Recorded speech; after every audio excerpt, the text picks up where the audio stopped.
Hello. The subject of my speech is the free software movement and the development of the GNU Operating System.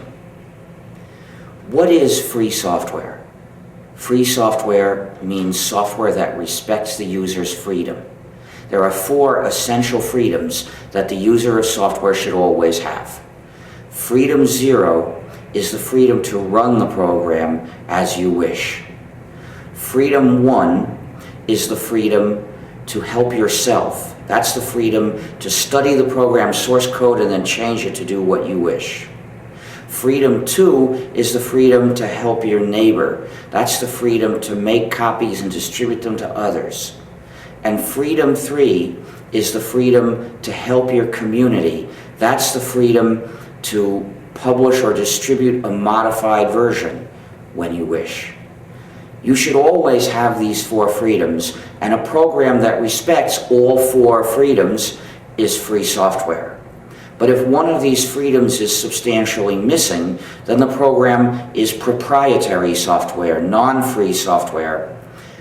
And that means that this program is being distributed as part of an anti-social scheme to keep users divided and helpless.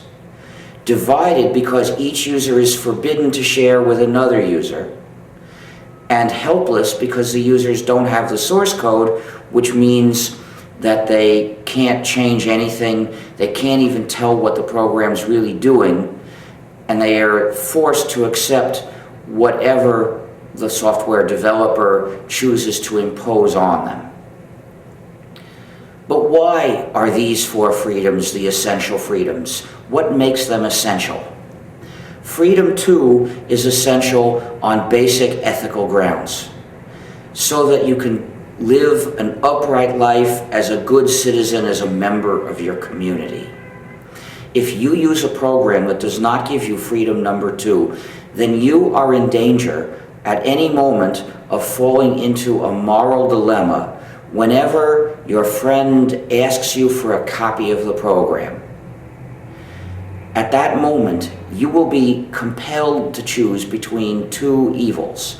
One evil is to give your friend a copy and violate the license of the program. The other evil is to refuse your friend a copy and comply with the license of the program. Once you're in this situation, you should choose the lesser evil.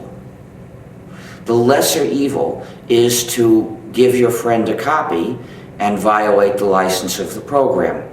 This evil is lesser because we can presume that your friend is a good person and has treated you well and deserves your cooperation, whereas the developer of the program has deliberately attacked the solidarity of your community and does not deserve good treatment from you. So if you have to do some kind of wrong to one or the other, better it should be the software developer than your friend. However, to be the lesser evil does not mean it is good. It's never a good thing to make an agreement and then not keep it. This can be better than the alternative, but it's not good. And an unauthorized copy of a non-free software package is not a good thing either. The only worse thing in the field of software than an unauthorized copy of a proprietary program is an authorized copy of that proprietary program, which imposes all the same moral disadvantages on its users, and in addition probably ends up benefiting the developer, the perpetrator of the whole scheme. So once you have fully understood this moral dilemma, what you should really do is make sure it doesn't happen to you. Make sure that you never end up in this dilemma. And the way to do that is by not using this proprietary program. To use a proprietary program means you're going to be in a bad ethical situation. So don't use it at all. Once, when John Perry Barlow was giving a speech about these issues, he asked the audience, Raise your hand if you have no unauthorized copies of software. And he was surprised to see a hand go up. And then he saw it was me, and he laughed, and he said, "Oh, of course, you, Stallman," because he knew the reason all my copies of software are authorized is because they are all free software, and everyone can make authorized copies and give them to other people. You see, the most important resource of any society is not a physical resource, it's a psychosocial resource. It's the spirit of goodwill, the spirit of helping your neighbor. This spirit makes the difference between a livable society and a dog-eat-dog jungle. It's no accident that the world's major religions for thousands of years have actively promoted the idea of helping your neighbor. Because if we can increase the level of this spirit of goodwill, even by a little bit, it makes life better for everyone. So what does it mean when powerful social institutions start saying that it's wrong to share with your neighbor? What are they doing? They're poisoning this spirit of goodwill. And that's something no society can afford. There's no society in the world that has too much spirit of goodwill. And what does it mean when they say that if you share with your neighbor, you're a pirate? What are they doing? They're trying to equate helping your neighbor with attacking a ship. Well, nothing could be more wrong than that. Piracy is a very big problem in some parts of the world today, and it's very, very bad. But helping your neighbor is admirable. So the two cannot be compared. And what does it mean when they start imposing harsh, vicious punishments on people who share with their neighbors? Punishments sometimes of years in prison are proposed for people who help their neighbors. What are they doing? What level of terror is it going to take before your neighbors are too scared to help you and before you are too scared to help them? I'm sure you don't want that kind of terror campaign to be let loose in your society, but that's exactly what the developers of proprietary software are trying to do. And I believe that that terror campaign should be ended. And I use the term terror campaign based on thought. You see, in two different countries, the developers of proprietary software have threatened the public with being raped for having unauthorized copies of software. And when they start threatening people with rape, I say that qualifies as a terror campaign. That's the reason for freedom number 2, the freedom to help your neighbor, the freedom to make copies and distribute them to other people. Freedom 0 is necessary for a different reason, so that you can have control of your computer. Freedom 0 is the freedom to run the program as you wish. It may be surprising, but there are programs that don't give you even that little bit of freedom, that restrict how you can run the program, how much you can run the program, what you can use the program for. And obviously, that is not having control of your computer. So freedom 0 is essential, but freedom 0 is not enough. Because freedom 0 just means you can choose when and whether to do whatever the program's developer chose for you. And that's not really control of your computer. To have full control, you need freedom number 1. Freedom number 1 is the freedom to help yourself, the freedom to study the source code and change it to do what you want it to do. That means you can use your computer to do what you want and not just what the program's developer chose to impose on you. If you don't have freedom number 1, then you can't even tell what the program is really doing. All you can do is put blind faith in the program's developer, and some of these developers don't deserve that blind faith. Many non-free programs contain malicious features. designed not to serve the user, but rather to spy on the user, annoy the user, restrict the user, hack the user, or sometimes all of them at once. Spyware is quite common. One non-free program that you may have heard of that contains spy features is called Windows XP. For instance, when the user of Windows XP searches her own files for a word, Windows sends a message to Microsoft saying what word was searched for. That's one spy feature. There's another.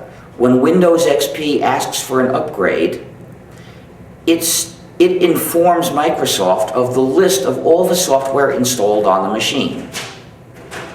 That's another spy feature. These spy features were not easy to discover. For instance, the list of installed software is sent encrypted, so it required some careful research to figure out that Windows is spying on people in that way. But spying is not limited to Windows. Windows Media Player has spy features also. In fact, it does total surveillance. It reports to Microsoft all the sites that the user looks at. But please don't think that Microsoft is unique, because many proprietary software developers put spyware into their software. For instance, RealPlayer spies on the user just like Windows Media Player, complete surveillance reporting all the sites that the user looks at. And the TiVo does the same thing, reporting all the programs that the user looks at. Now, when the TiVo example is very useful to illustrate a common confusion. When the TiVo was first released, many in the free software community applauded because the TiVo uses a lot of free software. It actually uses a small GNU plus Linux operating system, and some people were pleased. They said, TiVo is helping us by using our software. I wasn't one of them. I said, if TiVo uses our software, that's good for them, and if they don't use our software, that's their loss. It's not as if they're doing us a favor, is the way I see it. People are welcome to use our software, but just using it is not contributing to our community. That's benefiting from our work. Anyway, the TiVo uses a lot of free software, but it also uses non-free software, and some of that non-free software spies on you. So it's not a good thing. And this shows that the goal must not be that people should, quote, use free software, unquote, meaning use some free software. The goal is not to use any non-free software. That's what you have to do in order to have freedom. You have to escape from non-free software. Malicious features go beyond spying. For instance, some of them are designed to annoy the user, such as by displaying advertisements at annoying moments and wasting the user's time. The developers first assumed that users just wouldn't know how to take out this malicious software. But then when some users started figuring this out and advising others, they started putting it in the license.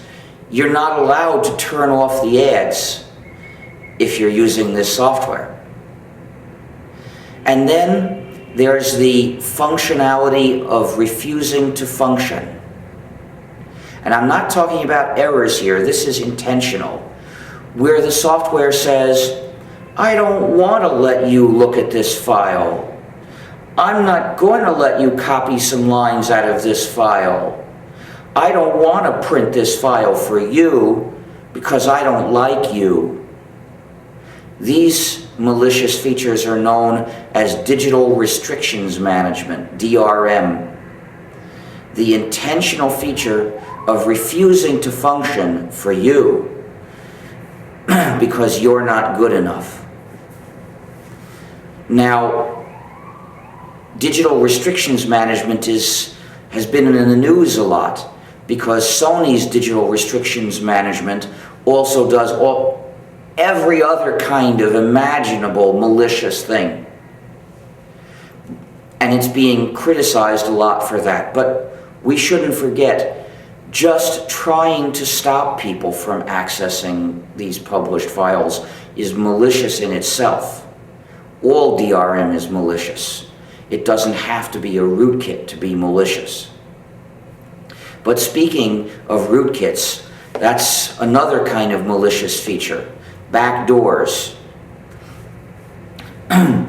One other non-free program that's been famous for a long time that you might have heard of that contains a backdoor is called Windows XP. Because when it asks for an upgrade, Microsoft knows the user's identity, and Microsoft can supply an upgrade designed specifically for that user, which means it gets total control over what's going to happen to the user's computer. It can use that control in any way whatsoever, just as Sony can when its rootkit DRM is installed. Now, that's one backdoor in Windows. Are there any others?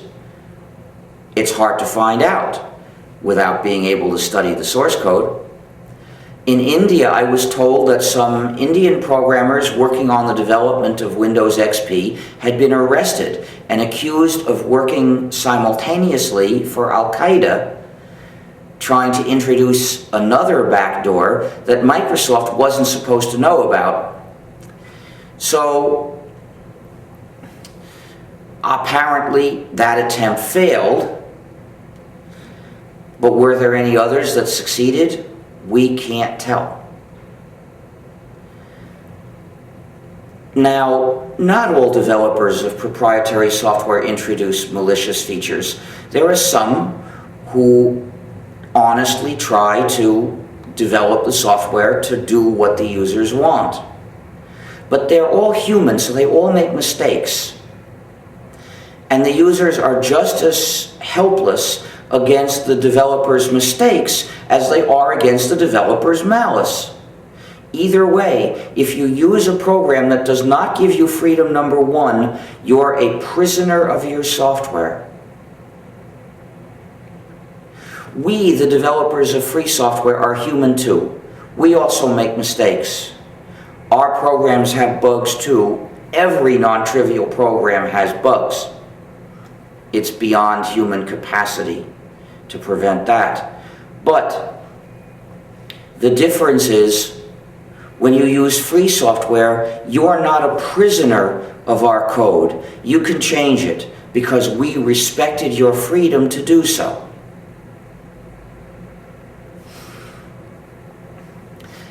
Thus, freedom number one is essential. But freedom number one is not enough, because that's just the freedom to personally study and change the source code. This is not enough because there are millions of people who use computers and don't know how to program. They can't personally exercise freedom number one. But even for programmers like me, freedom number one is not enough because there's just too much software. There's too much free software. No one person can study all this free software, master it, and personally make all the changes that she might want.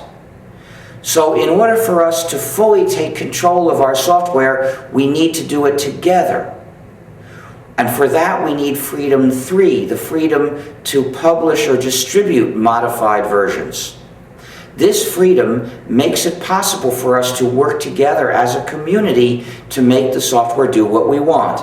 Suppose there's a free program and 1 million people would like it to do something different, would like a certain change. Well, by chance, there will be a few thousand of these people who know how to program, and sooner or later, some of them will make this change and publish their modified version, and then all those 1 million people, including the non-programmers, they just have to switch to it. So they get the change they wanted without having to write it themselves, without even having to know how to write it themselves. And what this shows is that free software develops under the control of its users. If some users want to make a change, it gets made. Or if a bunch of users say, please somebody make this change, probably somebody will do it sooner or later. Thus, the free program develops in the way that its users want. And if there are a few people who want some other change, they can do it too. But if most people don't like it, that change won't be included in the version that most people use. So even the people who don't know how to program participate in deciding which way that program will develop. This is democratic decisions about the software. But what about if only 1,000 people would like a certain change and none of them knows how to program? This can happen, but they can still get the benefit of these 4 freedoms. Even though those users cannot personally exercise freedoms 1 and 3, they can still get the benefit of those freedoms to get the change they want. Here's how. They have to make an announcement and get in communication, and then they can start an organization. And the idea of this organization is that the users will join it, but to join it they have to pay dues. So suppose every user has to pay $100 to join the organization. In the US, if these users really care about it, that price would work. In some other countries, maybe a smaller price would be used. Anyway, when 1,000 people have each paid $100, the organization has $100,000, which is enough in the US to hire a couple of programmers for a year. So they can make a pretty big change, whatever change they want. In order to do this, the organization has to choose some programmers.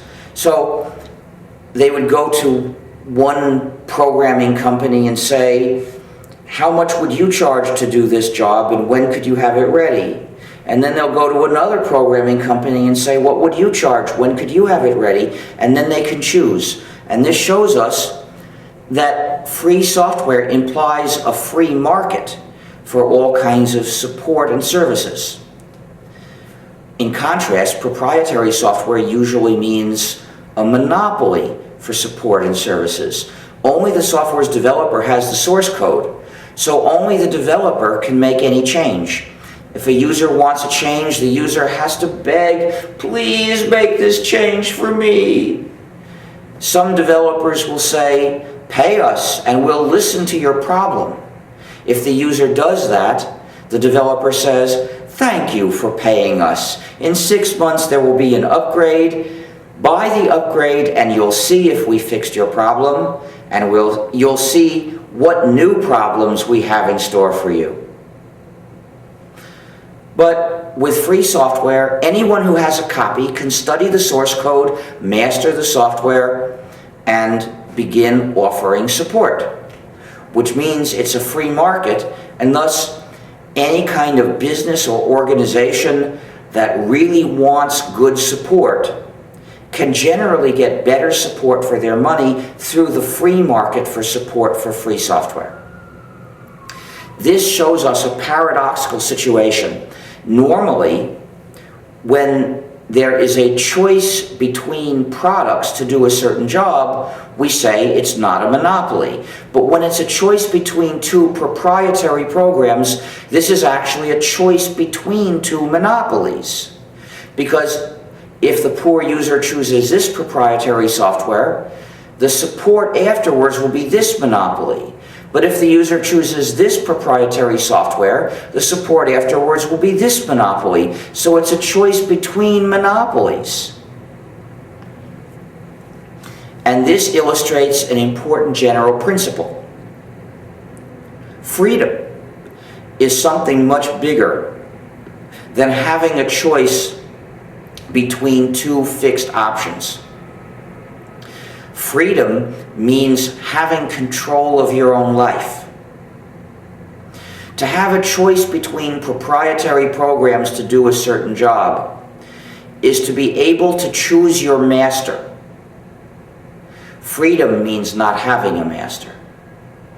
Freedom means using free software and escaping from non-free software. And thus, that's the goal of the free software movement, to escape from non-free software so we can live in freedom without any non-free software taking away our freedom. And that's the goal that I set out to achieve in 1983, to be able to use a computer in freedom with exclusively free software, without having any software that failed to respect our freedom. I decided in 1983 that I wanted to be able to do that, but that was impossible in 1983 because the computer won't do anything without an operating system. And in 1983, all the operating systems for modern computers of the day were proprietary. You had to sign a non-disclosure agreement just to get a copy of the executable version of the system, and the source code was completely unavailable to ordinary users. The result was, if you wanted to use a computer, the second step you had to take was to betray everyone else in the world, to promise not to share with them. And from then on, your freedom was gone. So what was I going to do to change this? I was just one man. A few people sympathized with me. It didn't look like I could build up a political movement that would convince governments to change their laws or convince companies to change their policies. I was not particularly good at political activity anyway, so what could I do? There was one thing I was good at, and that was developing software, specifically operating system software. That was my field. So I realized I could change this political situation by writing software. It occurred to me that if I developed another operating system, a large collection of programs, that would give people a way to use their computers in freedom. I just had to develop this system and make it free software. And this would provide an escape route for everybody who wanted to take it. And this made me realize that doing this, developing this operating system, would probably be the most important work I would ever have the chance to do in my life. And I concluded that I had been elected by circumstances to do this job. I was aware of the problem of non-free software. Most people didn't care. I had the skills to try to solve the problem, and probably no one was going to do it if I did not. So I had to do it. It's as if you saw someone drowning and you know how to swim and it's not Bush, then you have a moral duty to save that person. Now, I don't know how to swim, but in this case, the job that had to be done was not swimming, it was writing lots of software, and that I was good at. So I decided that I would develop a free software operating system or die trying, presumably of old age. Because at the time, the free software movement that I was just launching had no enemies. There were lots of people who disagreed with us, but they were not actively trying to stop us from developing a free operating system. The obstacle, as far as we could see, was just to develop so many different programs to have a complete free operating system. And nobody knew if we could ever finish that job, and I didn't know either. I was simply going to do my best. This decision led to other decisions. What kind of system should it be? These were technical design decisions. Well, back in the 1980s, there were many different computer architectures, and every year there was a new one. So I didn't know what kind of computers people would be using in 5 or 10 years. So if I wanted to make sure this system would not be obsolete before it was finished, that meant that we had to make it a portable system. Well, I only knew of one successful portable operating system, and that was Unix. So I decided to follow the design of Unix. Furthermore, Unix had some good ideas by the standards of the time. So I figured this would give us a good system that had a good chance of successfully being portable. Further, I decided to make the system upward compatible with Unix because I realized there were lots of people using Unix, and if our system were upward compatible, they would find it easy to switch. I didn't want to just make a system that nobody would use. If people didn't use it, it wouldn't be giving them freedom. Mere success, mere popularity is not the goal, but it is an important part of reaching the goal. That goal being the liberation of cyberspace. These design decisions, as it happened, determined all the other initial design decisions, because the structure of Unix is that it consists of many different programs that work together as a whole. In order to be compatible, we had to keep the same interfaces between these programs because the users used those same interfaces to talk to the individual programs. And that meant we had to replace each program compatibly one by one. So that meant that the remaining design decisions were inside of one particular program, and they could be made by whoever wrote the replacement for that program. And thus, the only thing we needed in order to start work was a name. In the community of programmers who shared their work that I had belonged to in the 1970s, we programmed primarily for the joy of programming. Yes, many of us were getting paid and the rest were mostly students, but that was a side issue. The main motive was having fun.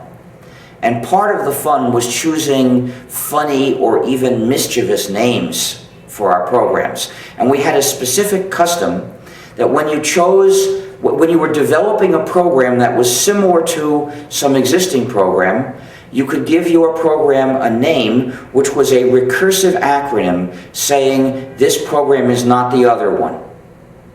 It's an amusing way of giving some credit to the program that inspired your work. So, for instance, in 1975, I developed the first Emacs text editor, an extensible programmable text editor, and there were many imitations. Some of them called this or that Emacs, but there was also Fine for Fine is not Emacs, and there was Sign for Sign is not Emacs, and there was Ina for Ina is not Emacs, and Mince for Mince is not complete Emacs, and version 2 of Ina was called Zwei for Zwei was Ina initially. So that's a second level recursive acronym. I look for a recursive acronym for something is not Unix, but none of them is a word, at least not in English, so it isn't funny if it doesn't have another meaning. So I thought, what am I going to do?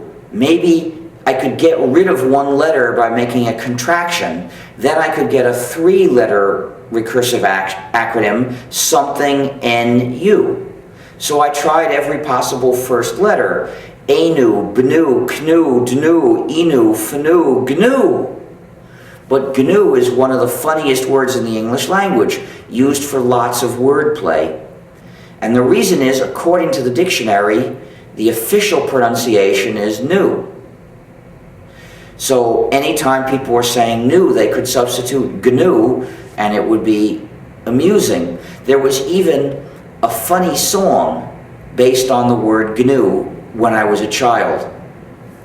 So with so much humor wrapped up in that name, I couldn't resist. Given a meaningful reason to name something GNU, I had to do it. But when it's the name of our system, please do not follow the dictionary. Please pronounce it GNU. If you call it the new operating system, you'll get people very confused. You see, we've been working on it for 22 years now, so it's not new anymore. But it still is GNU, and it always will be GNU, no matter how many people mispronounce it as Linux. Well, how did people start mispronouncing GNU as Linux? During the 1980s, the work of the GNU project was to develop these many different components, hundreds of components that we needed for a Unix-like operating system. And we did it. We did most of the job. By the early 90s, there was just one major component missing, and that was the kernel. We started developing our kernel in 1990. I chose a design to use an existing microkernel as the base and develop a set of server programs that would run in user space on top of that in order to complete the job of the kernel of Unix. I thought that since these were only half the job, the other half being the microkernel, which was already done, or was being done and was running as a funded project, and since these run in user space, I thought that would make it a lot easier to debug them. So I thought this was a way we could get the job done soon and have a running kernel sooner, which was the goal. It didn't work. It took many years for this kernel to run at all. And it still doesn't run well enough that we can recommend that people generally use it. Fortunately, we did not have to wait for this final component of the GNU system to be developed, because in 1991, a college student in Finland developed his own kernel using the customary monolithic design where the whole kernel was one program all put together in one piece. And he got this to barely work in less than a year, which is pretty impressive. Initially, this kernel, which was called Linux, was not free software. However, in 1992, he changed the license. He released this kernel under the GNU General Public License, which is one of the free software licenses. There are many free software licenses because any license that respects the four freedoms qualifies as a free software license. The GNU General Public License is the one that I had written for use on the programs we were developing for the GNU project.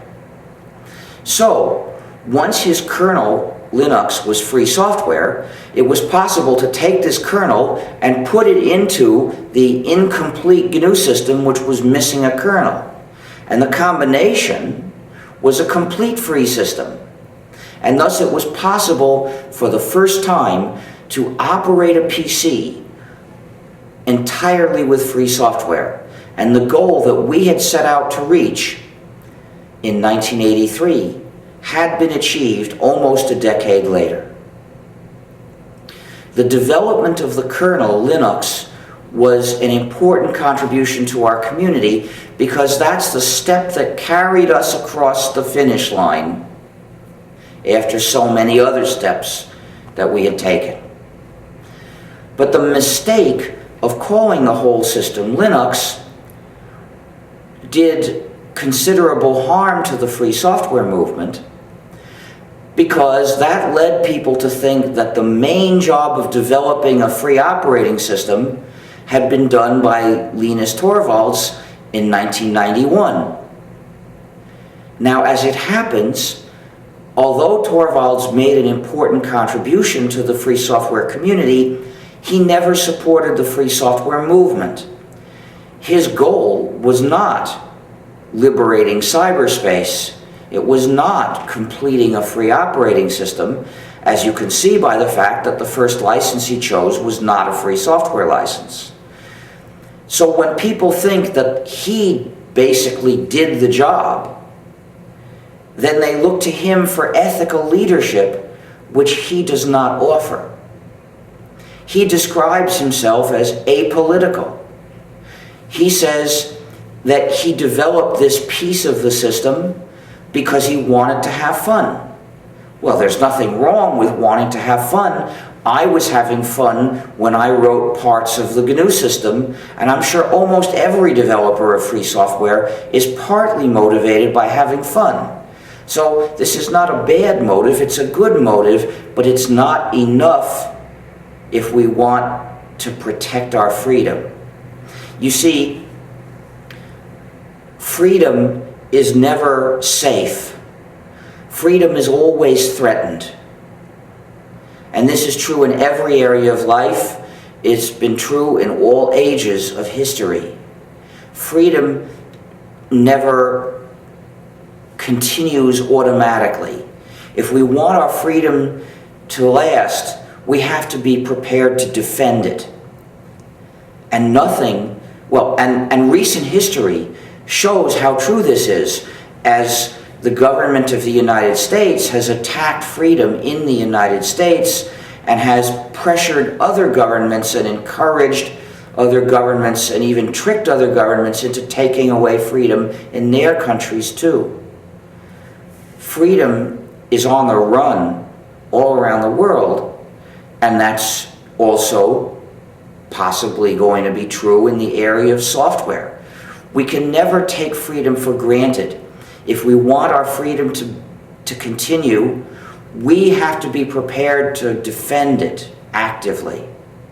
But in order for people to defend their freedom, they have to value their freedom, appreciate freedom, feel that freedom is important. And in order for people to feel that freedom is important, first they have to know what it is. In other areas of life, people at least know what freedom is. That doesn't mean it's easy to defend things like free elections, freedom of the press, free association, freedom of travel. These are big struggles today. But at least we don't have to teach people the mere idea of freedom of the press, the mere idea of free elections. They know what those are. But in the software field, these basic essential freedoms that every user should have are a new idea because the software field is new. It's only been 15 years or so since people, even in the richest countries, started using computers in large numbers. And we are still busy trying to teach people what it means to use a computer in freedom. And the problem when people call the GNU system Linux is that this leads people towards an area of publication, of writings that don't talk about freedom. They don't help teach people about these freedoms and what they are. If people think that Linus Torvalds developed this GNU system plus Linux, then they look to what he says, and he says that he thinks proprietary software is okay. He doesn't tell you that it's an ethical issue. Well, he has a right to his views, and he has a right to state them too. But what is not right is when people look at the large work of the GNU project, which was done specifically for your freedom, and they think it was Linus Torvalds' work, and they think it was all motivated by his views. In the GNU project, we think that our work should be associated with our views, not with his views. And that's why it's so important to call the system GNU/Linux. because that's the way that in a few seconds a day you can help give people the information, the preliminary information, so that later on when they see something that talks about what the GNU project did and why, they will recognize what this has to do with them. You see, when people think I'm a Linux user and they see something that we in the GNU project have written, they're likely to say, this has nothing to do with me. This is about the GNU system, and I'm a Linux user. So they don't pay attention.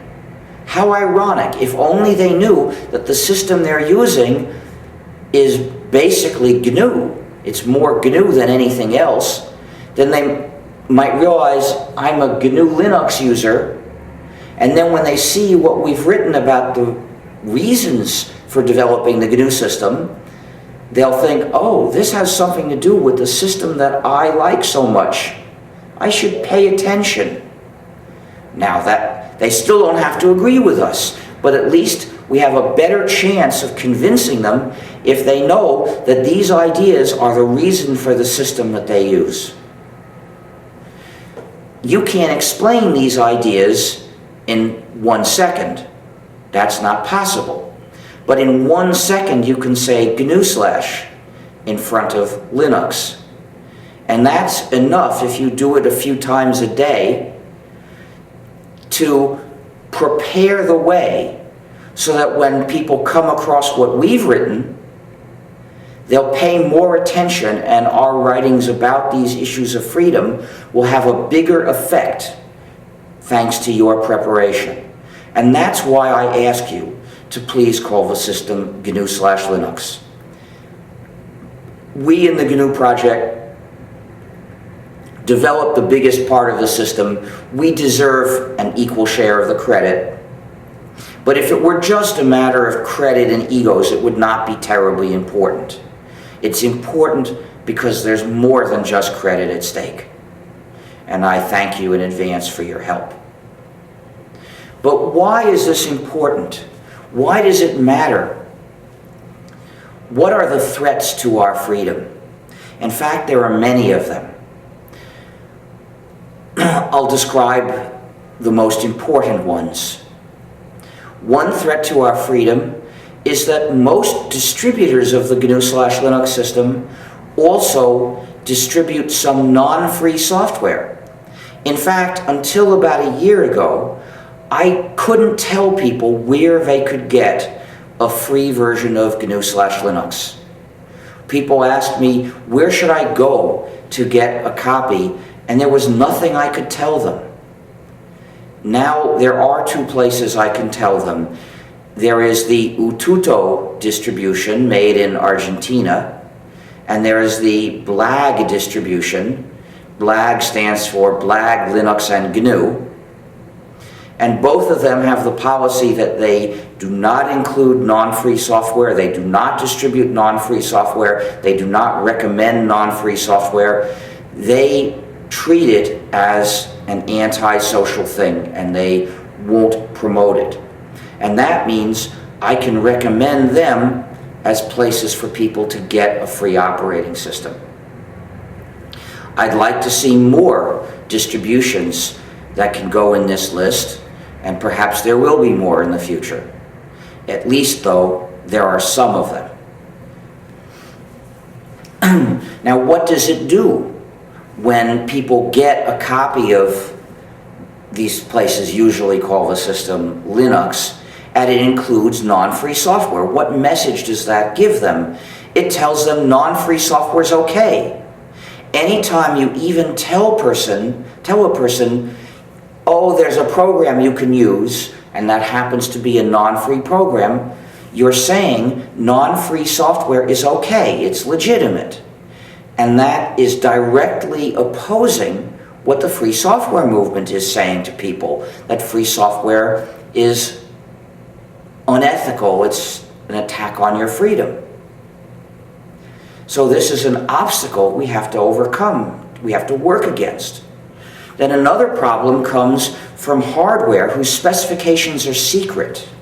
It's hard to develop a free program to support certain hardware when the manufacturer won't tell you how to do that. So we faced a constant campaign of either convincing various manufacturers to tell us the specs or reverse engineering their hardware so that we can figure out the specs, and that way we can develop the free software to use that hardware. And there is some hardware that doesn't work with free software today. We are looking for volunteers who will help add to our database that describes which hardware is supported and which hardware is not. It's a very useful job you can do if you are not a programmer, but you're an expert on hardware. Then there are the legal threats to free software, laws that actually prohibit distributing free software that does certain jobs. In the US, there are 2 such laws, and they're threatening to make more. One of these laws is called the Digital Millennium Copyright Act. That law prohibits the distribution of software that bypasses DRM, Digital Restrictions Management.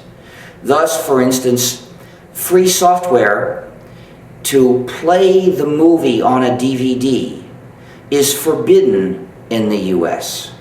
It's censored. This is why I do not buy DVDs,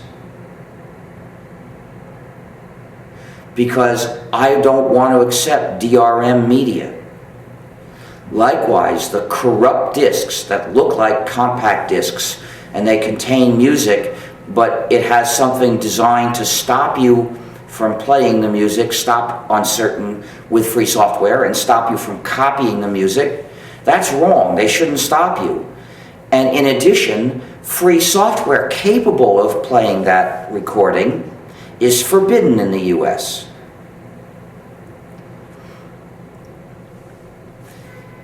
Now, this is bad enough, but at least this prohibition only applies to a narrow range of free programs, programs for accessing encrypted data.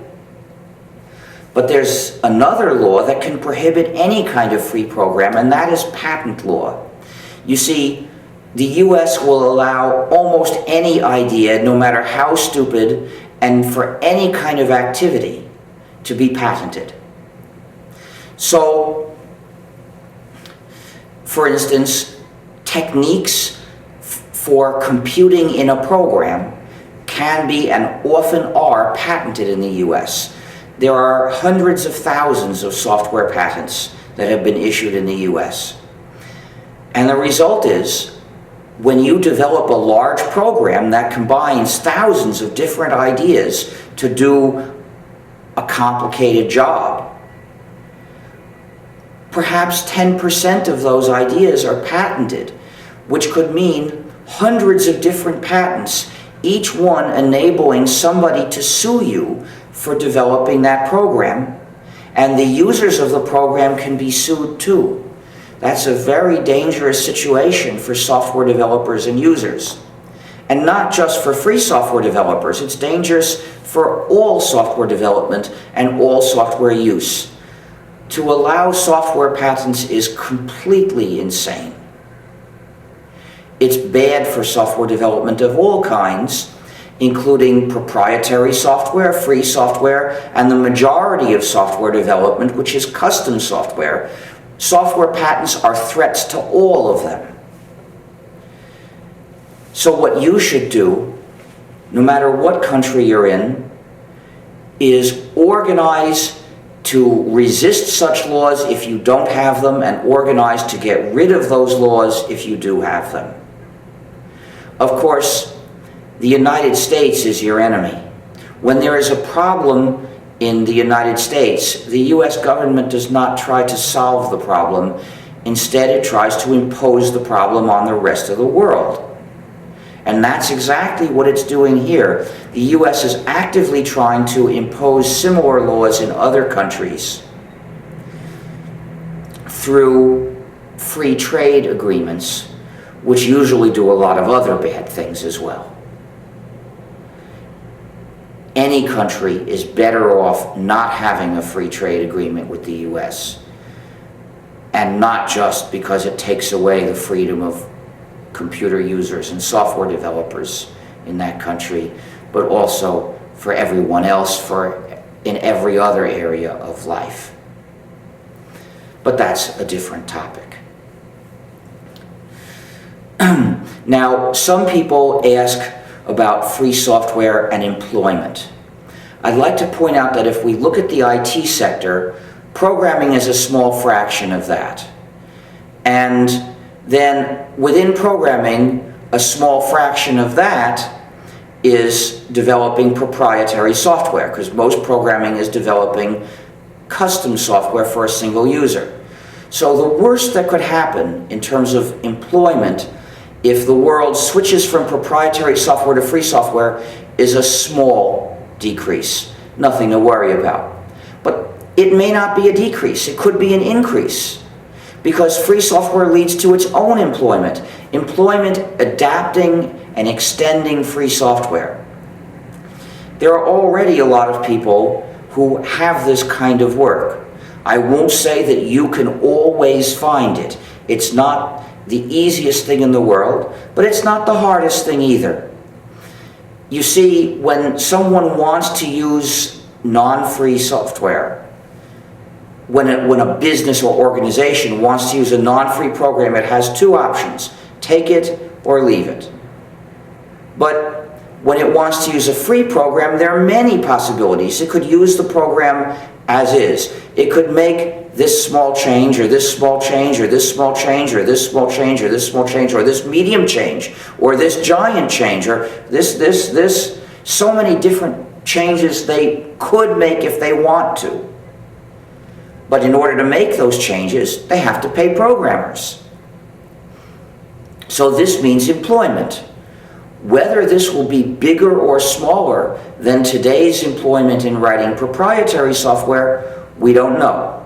So the change to free software could result in a small decrease in employment, or it could result in no change or even an increase in employment. I'm not an economist and I won't try to predict which. But I do know that this is analogous to the situation with construction of buildings. You see, when a business starts using a building or part of a building, whether it's bought the building or rented it, typically they do rebuilding. They adjust the space to suit their needs. And thus, at least in some countries, the amount of work in changing existing buildings is bigger than the amount of work building new buildings. So there can be a lot of employment in adapting and extending free software for clients. Now, I'd like to end by mentioning one other specific issue: the use of free software in education. Schools have a mission in society, and as part of this mission, they should use free software only. There are 4 reasons for this. The most superficial reason is to save money.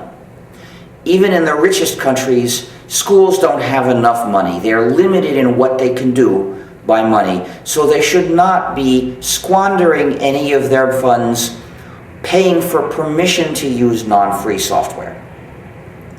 But that's a very superficial reason, since it's only about money, and some proprietary software developers eliminate that reason by donating gratis copies of their non-free software to schools. And this leads us to the second reason, because why do they do that? Is it because they're such good citizens and they want to contribute to education? I don't think so.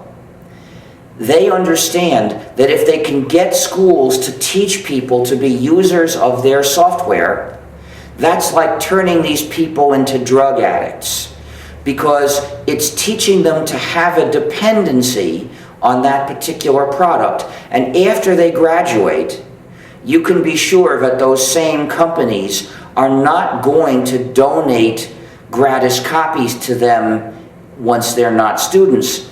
And neither will they donate gratis copies to the businesses that people work for after they graduate. So donating the gratis copies for the schools is like donating the first dose of a drug.